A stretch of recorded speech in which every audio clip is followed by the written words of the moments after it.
Hey, Paul. And there's the, Hey, Art. Yeah? Do me a favor. What? Tell me one of them bedtime stories. Oh, you always want to hear a bedtime story. Takes me back to my childhood. I'll tell you about the P Little Thrigs. Once upon a time, there was P Little Thrigs. Well, actually, there was more than that. There was Cromwell Egg and Papa Fig. And that made all together Pive Little Figs. One day, the first of the P Little Thrigs was going down the road, and he saw a man wading a ragged. And he said, "Hey, mister, would you sell me that stoat of licks? He said, I'm going to hill me a bouse, and I'm going to build me a hick stouse." So he built him a stouse out of hicks. And along came the big wad boof. He said, "Hey, Piddle-Leg, let me in." Piddle-Leg says, "Not to the chair of my henny hen hen." He said, "I'll huff and I'll puff and I'll hold your blouse down." So he huffed and he puffed and he hoed his blouse down and he ate up the Piddle-Leg. Then the second of the P Little Thrigs, he was going down the road and he saw another man wagging a wagon. And he said, "Hey, mister, would you sell me that strode of law?" He said, "I'm going to hill me a bouse, but I'm going to build me a haw strauss." So he built him a strauss out of haw. And along came the big wad boof. He said, "Hey, Piddle-Leg, let me in." Piddle-Leg says, "Not with the chair of my henny hen hen."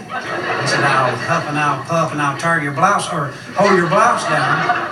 So he huffed and he puffed and he hoed his blouse down and he ate up the Piddle-Leg. Then the third of the P Little Thrigs, he was a little sharper than the other two. He went off down the road and he saw another man wading a ragged. He said, "Hey, mister, would you sell me that broad of licks?" He said, "I'm going to hill me a bouse, but I'm going to build me a hick brouse." So he built him a brouse out of hicks. And along came the big wad boof. He said, "Hey, Piddle-Leg, let me in." Piddle-Leg says, "Not with the chin of my hair." He said, "I'll huff and I'll puff and I'll hire your blokes down." So he huffed and he puffed and he puffed and he puffed and he couldn't hold his blouse down. So finally he gave up. He stuck his big old head up to the window. He said, "All right, Piddle-Leg." Said, "You're absolutely rude." Said, "I can't hold your blouse down." And he said to himself, said, "I'll climb up on the roof and I'll chide down the slimby." So he climbed up on the roof and he chid down the slimby.